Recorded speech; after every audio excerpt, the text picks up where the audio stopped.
So roll it out, trim it, dock it, put it on a parchment that I oiled, and then for the semolina wheat flour pizza, I use semolina flour to keep it from sticking. For the other one, I use breadcrumb because it's a flour base. So when I'm doing pizza, I try to use like stuff that wouldn't compete with it. So if I'm using breadcrumbs in the semolina crust or cornmeal will be okay. But if I'm using breadcrumbs, I feel like it's a competing flavor. So this one's all flour, white flour, red flour. So the breadcrumbs don't take anything away from it. This one, the semolina, adds a little bit of flavor, a little bit of texture because it doesn't really break down or absorb hydration. So when you throw it on the stone, you still get a little bit of that, like similar to cornmeal. If you ever use cornmeal in the bottom of your pizzas, you get a little bit of that resistance, that bite. And so that's what I was going for. So, well, why don't we start out with these, because then I can flour the surface and go from there. These are already rolled out. So we'll start here. Why don't we start with the semolina crust?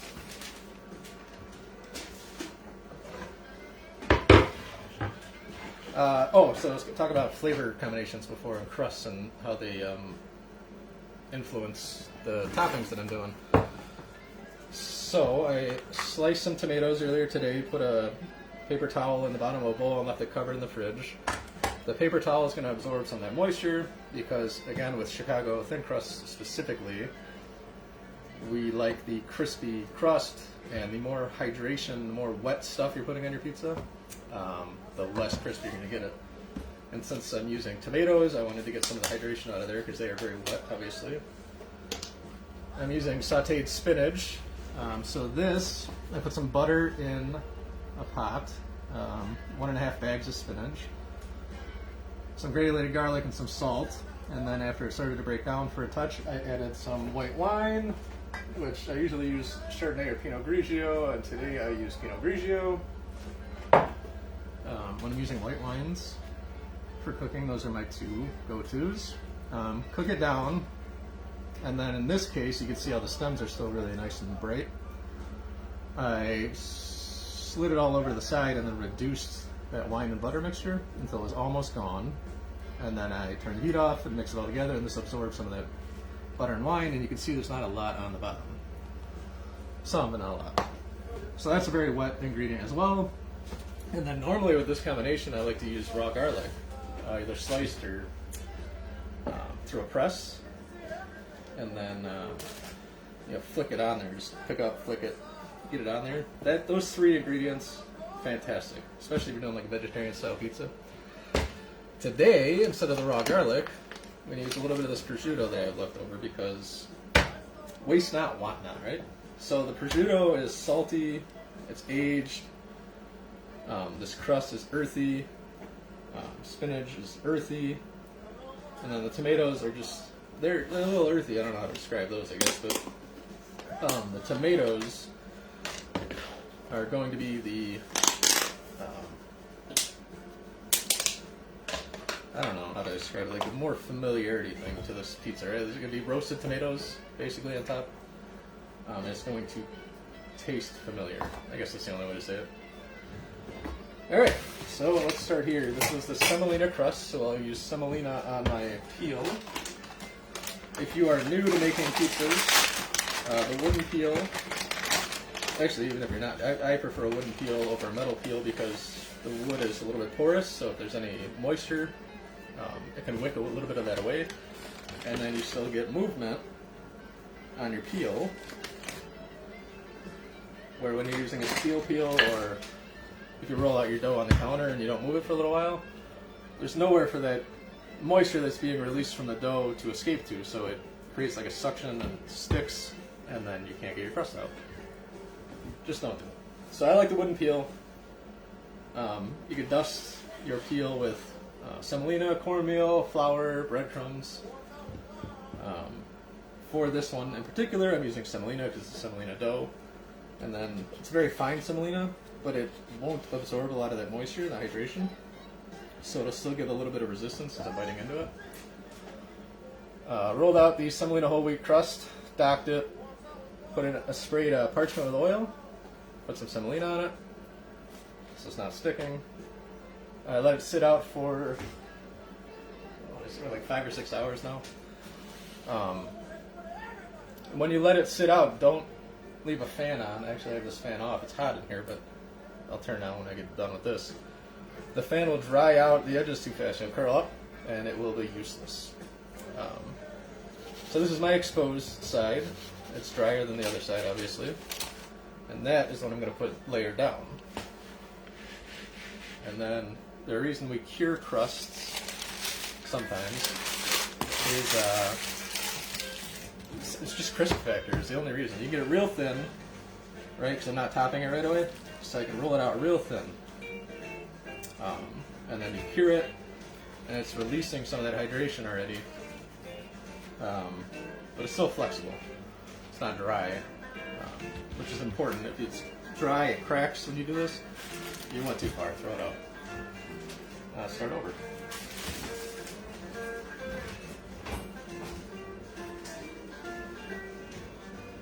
Jimmy Brad, are you on there? I can't see any comments. So. Alright, so wooden peel, dusted, cured crust. Cured crusts, they move very easily. It's hard to get those to stick. So you have a lot of time to play with these ones. Give it a shake every now and again, make sure it keeps moving. I need to get a new pizza seasoning. Let me see if I opened it. It did. So, my cookbook is called the Chicago Pizza Cookbook. I did it under my name, Josh Downey, but I own a company called Chicago Johnny's, where we make olive oil jardiniere, cherry bourbon barbecue sauce, and both those products you can find at, I think, all Jewel Osco locations, if you're local, Amazon, Walmart, my website, chicagojohnny's.com. One of my best-selling products is Perfect Pizza Seasoning, and this I put on top of all of my pizzas. Alright, cured semolina crust. Simply crushed tomatoes, and I do some notes about this in the book, but if you're looking to spend on ingredients, I feel like tomatoes is definitely a place to spend. These I had left over from experiments. Di Fratelli, I do enjoy them. Stanislaus ground tomatoes are fantastic. 7-Eleven ground. Most of the domestic tomatoes are actually really good. Maybe even some of the best. The Stanislaus ground might be the best I've found for this. They're bright. And as you'll see, I don't really doctor this up much because I like the tomatoes to speak for themselves. So it's not like a Sicilian sauce where you cook it down, garlic and oregano and basil and onion and stuff like that. I like the sauce to speak for itself. So since this was a very thin crust, I went a little light on the tomatoes. It's probably like 60-65 grams. If this was a regular pizza I was rolling out, I'd be at 85 to 100. But this is very thin. It's only going to be in the oven for, this one's probably 8 minutes. 500 degrees. All my thin crusts, I do a sharp, well, most of them, I'll do a sharp cheese. This is Romano. This is for the dog.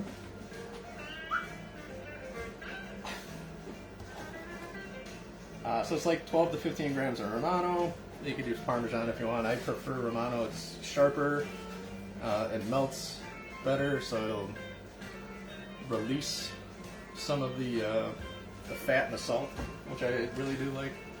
Speaking of prosciutto, I put prosciutto under my mozzarella, and the reason I do that, it renders better. It won't get so dry, but it will render some of that aged fat and salt out into the sauce. And with this semolina crust, it's just a really good combination. So here's one slice of prosciutto. Usually break it in thirds, kind of ball it up.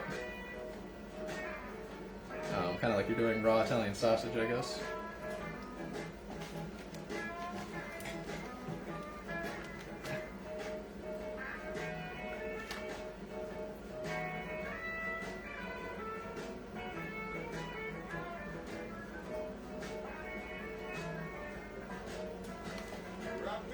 disperse it fairly evenly.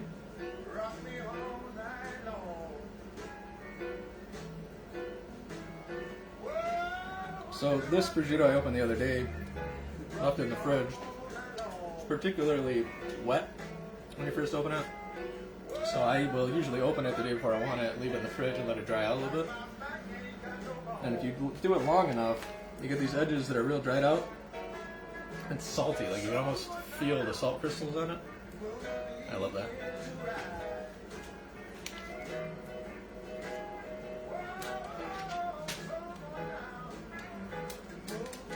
If you are just joining me, some of the news that I had to release today is that I'm going to be starting a video podcast where I'm going to cook for guests while we chat about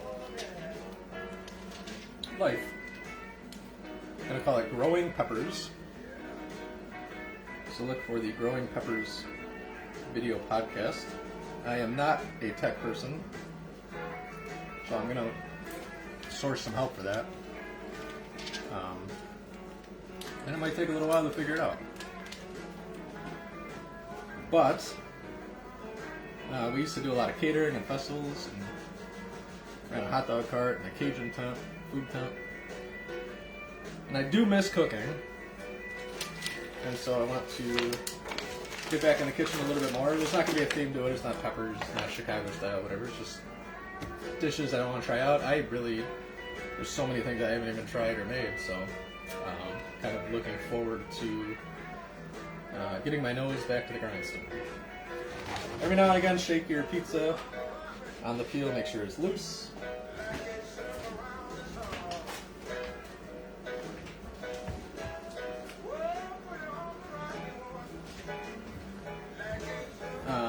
In the book, I go through the toppings and what you would put under cheese and what you put on top of the cheese. Prosciutto, I like under the cheese. Depending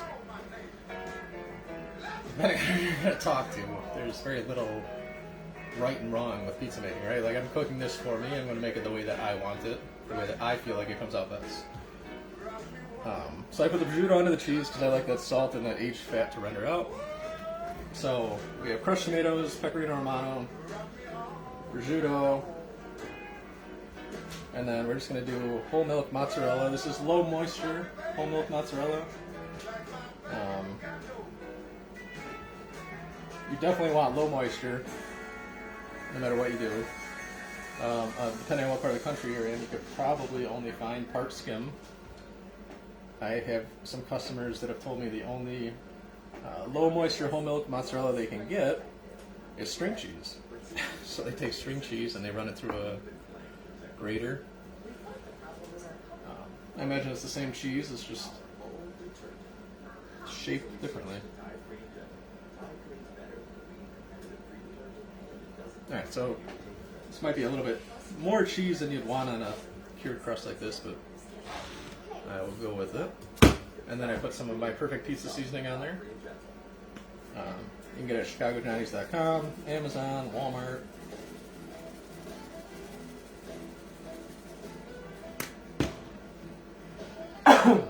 Caught a red pepper flake. And then wet ingredients on top of the cheese. So this is the sauteed spinach.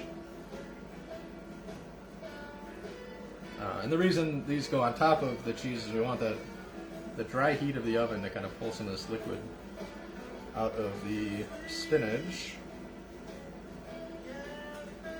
And the tomatoes.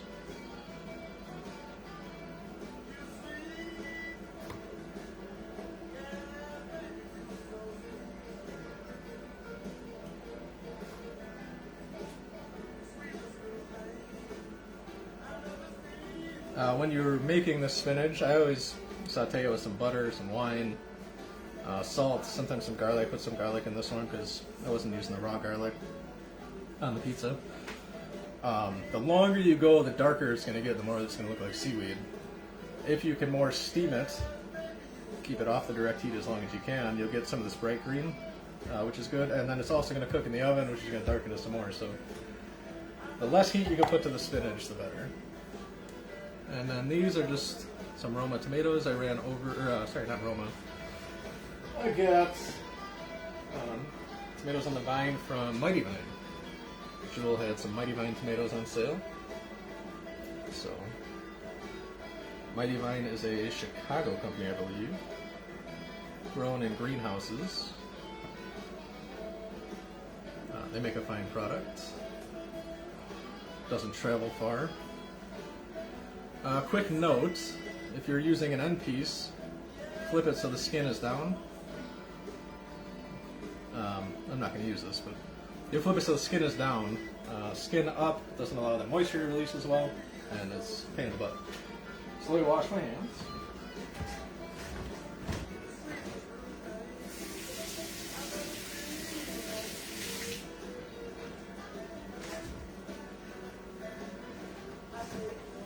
And we have the oven set to 500 degrees. I have a stone on the lowest rack possible.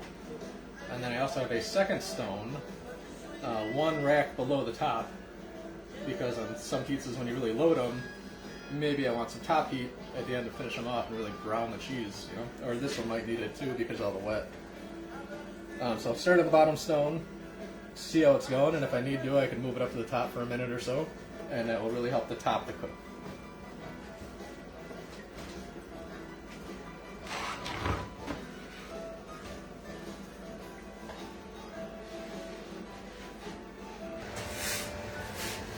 Oh, yeah.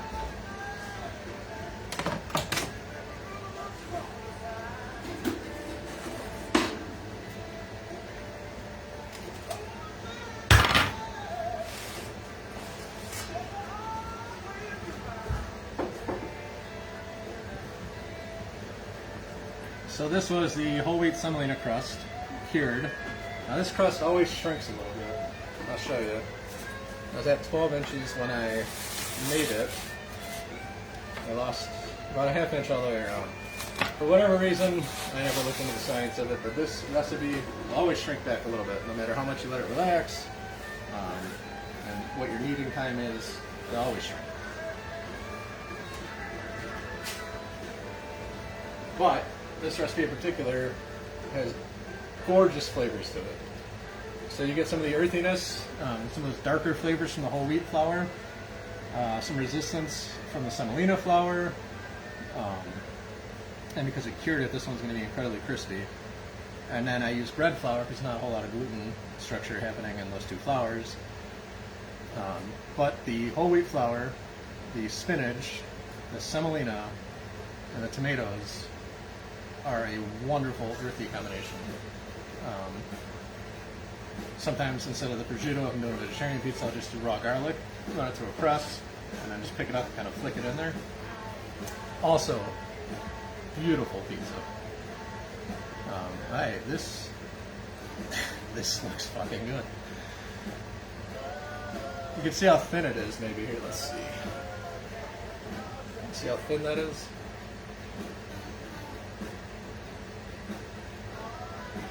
So this one in particular is 165 grams, I think 165 grams? 164 grams of dough for a 12-inch pizza. That's thin. I consider that ultra thin if I was doing a regular pizza. On a cured crust, that's about as thin as you want to go no matter what you're doing. You don't want to go much thinner than that.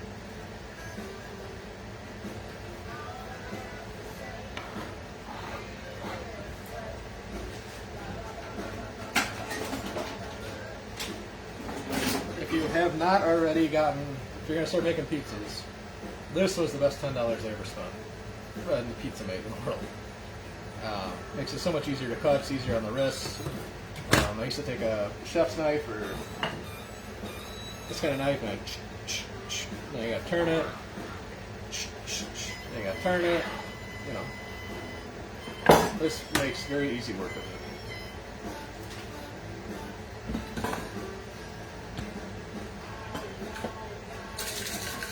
I have a little bit of black garlic here left. I'll do that on the wheat flour one next time. Oh god, this smells good. So you can see the prosciutto that is exposed dries out a little bit. Still great, I love it. It's got more of a chew to it, like you're eating jerky. But all that salt and fat that was in here is now somewhere in this sauce, right? So all those little pieces that we put in there rendered out some of that unctuous fat that aged fat flavor. And that's what I love about prosciutto on pizza. Salami on pizza is the same way. Put salami underneath. Let it render out some of that fat. What do you guys say? You want to cut this?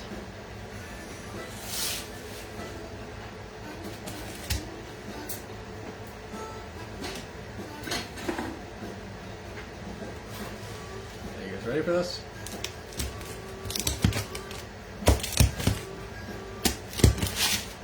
I can hear it. I don't know if you can hear it.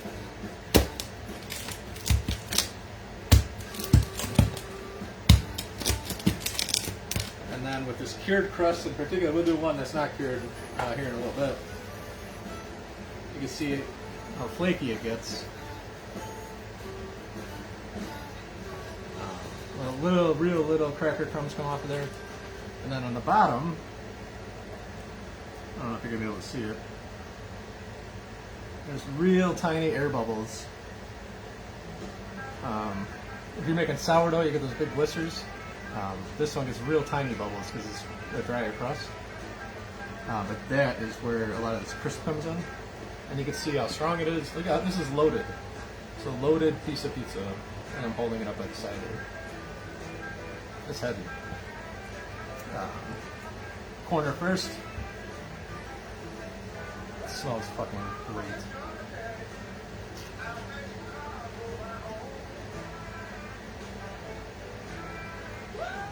I have zero complaints about this pizza. My combination of the semolina, the texture, the resistance, and the earthy flavor with the whole wheat flour, the spinach, the tomatoes, prosciutto. Look at this. There's a structured pizza there. You can see how thin it is too. I don't think I got anything to compare with.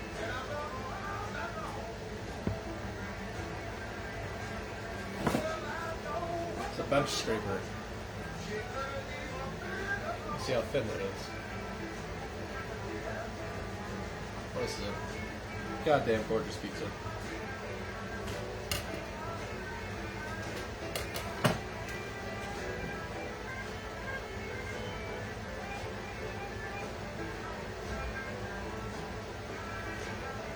Jimmy, I know you're still open. If you're watching this, you send me a text when I get out of here. I might bring you some of this. Time you at the shop till today. Jimmy owns Jimmy Bread on Algonquin and Square Barn Road in Algonquin. Fucking phenomenal baker. I don't know what he's... His hours, I think, are till 4. So, I mean, if you're in the area, turn this off and go out there. But if you're not in the area, just find a local baker. Support your local place.